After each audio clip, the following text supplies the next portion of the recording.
मी सध्या आहे रॉयल्टी पबमध्ये आणि I am completely misfit for today's outlook.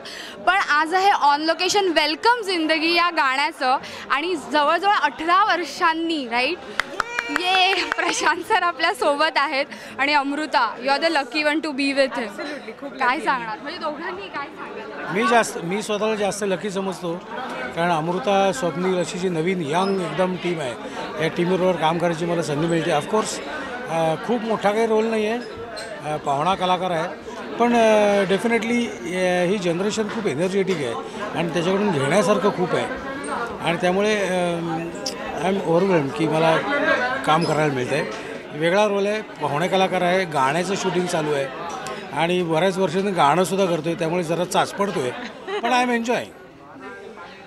तुझं गाणं आहे आणि एज अ इन्स्पिरेशनल सॉन्ग असं साधारण कळतंय तर एकंदर काय सीन आहे आणि अर्थात उत्सुकता काय आहे?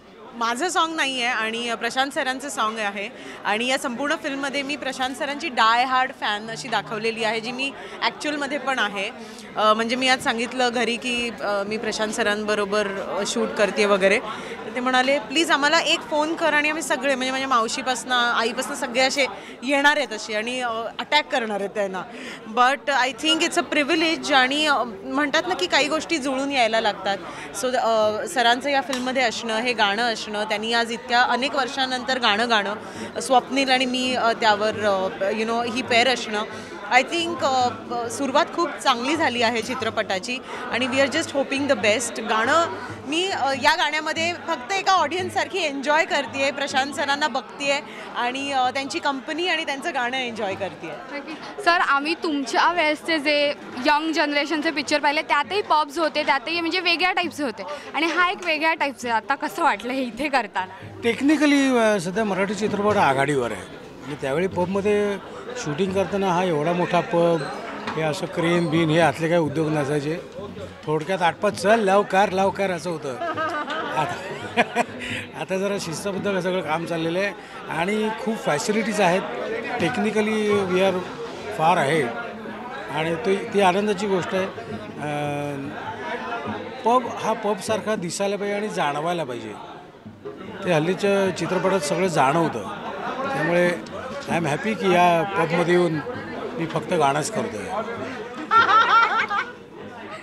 ओके, फक्त गाणंच, पण अगदी आनंद वाटला की इतक्या दिवसांनी परत एकदा चित्रपटामध्ये तुम्हाला आम्ही बघतो. एक्झॅक्टली लिरिक्समध्ये पण तसंच काहीतरी ट्विस्ट अँड टर्न असणार आहे की म्हणजे पूर्वी मस्त फुल फ्लेज मराठी सॉंग्स असायचे आणि आता इंग्लिश, हिंदी, मराठी अशा 3 व्हर्जन्समध्ये गाणी बनतात एक गाणं, तर त्याबद्दल काय? नाही, सिच्युएशनप्रमाणे गाणी बनतात. डेफिनेटली पूर्वीसं तशीच बनायची. आज जास्त विचारपूर्वक सिच्युएशनप्रमाणे गाणी बनतात. आता हे ह्या सिच्युएशनमध्ये जसं गाणं पाहिजे तसं गाणं दिलेलं आहे. जर प्रेमगीत हे प्रेमगीतासारखं नसतं तर गंमत नसेल, ते नसते. योग्य शब्दांचा वापर आणि योग्य ती चाल असं झालं की ते बरोबर जागच्या जागी बसतं. मग ते प्रेमगीत असो, द्वंद्वगीत असो, नाहीतर हे या पद्धतीचं गाणं असो, कुठल्याही पद्धतीचं गाणं त्या शब्दांवर अवलंबून असतं, त्याच्या सिच्युएशनवर अवलंबून असतं आणि संगीतकार, गीतकार हे सगळे त्याप्रमाणे लिहित असतात. जर एखाद्या चुकीच्या पद्धतीनं चाल दिली गेली किंवा शब्द लिहिले गेले तर गाणं फसतं. मला असं वाटतं की ह्या चित्रपटाचा जो दिग्दर्शक आहे उमेश, तो अतिशय विचारपूर्वक काम करतो आणि दोघेही अमृता आणि स्वप्नील हे लक्ष घालून चित्रपट कसं आहे की हे काय नाटकासारखं नाही. चित्रपटाचं एकदा शूट झालं की झालं. त्यामुळे प्रत्येक सीन आणि प्रत्येक वाक्य ह्याच्यावर खूप विचार करायला लागतो. त्यामुळे हे सगळ्यांचं एफर्ट आहे आणि I wish them best of luck. मला आवर्जून इकडे सांगायचं आहे की आता मी त्यांचं गाणं ऐकते आणि मी पाहते सुद्धा ना की ते काय करतायत, कसं करतायत. प्रत्येक शब्दानंतर एक मजेशीर ॲक्शन किंवा एक मजा काही ना काहीतरी होती की 4 लाईनी झाल्या आणि सेटवर एक गंमतशीर ॲटमॉस्फिअर आहे असं मी म्हणेन. आणि खरोखरच ज्या प्रकारचे लिरिक्स या गाण्यात आहेत, मला नाही वाटत की प्रशांत सरांना आजपर्यंत आपण ते करताना पाहिलेलं आहे. म्हणजे आता इतके वेगवेगळे हिंदी, इंग्लिश, मराठी असे तिन्ही लँग्वेजमध्ये शब्द आहेत. म्हणजे इतक्या जवळजवळ अनेक वेळा गाठी बसले होते म्हणजे जिभेला, तर मी सोडून ते गाणं म्हणतो आहे. इट्स व्हेरी इंटरेस्टिंग की एकच भावना 3 भाषांमध्ये एकाच वेळी व्यक्त करणं आणि मी ती त्यातून व्यक्त होणं, हे फार अवघड आहे. म्हणजे लेखकाने लिहिलं आहे हो किंवा कवीने लिहिलेलं आहे. इथे म्हणताना मला कळते काय होते. नक्कीच. एक तुला प्रश्न शेवटचा, आता खूप गर्दी आहे या सगळ्यामध्ये, एखादं पॉप सॉन्ग वगैरे तू किती एन्जॉय कर? वेल, पब सॉन्ग मी डेफिनेटली एन्जॉय करते आणि हल्ली तर पब सॉन्ग म्हटलं की यो यो हनी सिंग हे आलेच आणि मला खूप आवडतात त्यांची गाणी. आणि आय थिंक हल्लीचं ते फॅशन आहे, हल्लीचं ते फॅड आहे. म्हणजे there is I have a 5 year old nephew, तर त्याच्याही तोंडावरती योयोची गाणी आहेत. सो ते सगळीकडेच आहे आत्ता. सर तुम्ही काय सांगाल, एकंदर हे वातावरण कसं वाटलं? खरं बघायला तर मला उठसूट ढंचिक गाणी आवडत नाहीत. मला शांत गाणी आवडतात, क्लासिकल बेसची गाणी आवडतात. म्हणजे मे बी जरा मोठा आहे मी 2-3 वर्षांनी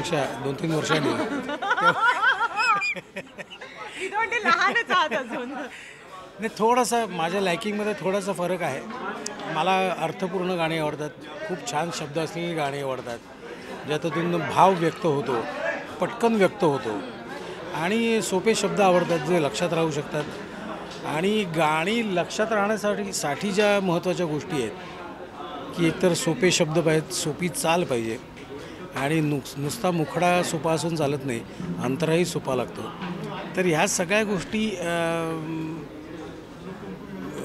तुमच्या पबच्या गाण्यात येतील असं काही मला वाटत नाही. पण रिदम हा जो भाग आहे तो रिदम हा जबरदस्त आहे.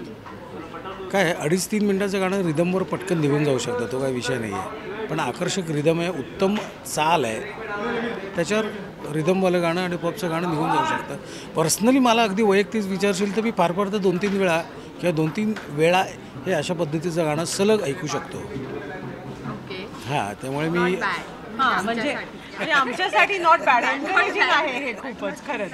हां, म्हणजे मी हे 2-3 वेळा सहज ऐकू शकतो. चौथ्यांदा मी एक 5 मिनटं विश्रांती घेते आणि परत 6-7 वेळा डोक्याला जरा शीण आला. नक्कीच. Thank you so much. 2 एक्स्ट्रीम लेवल्सवरच्या व्यक्ती एकत्र येऊन एक पॉप सॉन्ग बनवत आहे. Let's see, hope for the best. Thank you so much and enjoy your time. Thank you so much. Cameraman Puneet सोबत श्वेतांबरा सावंत, राश्री मराठी.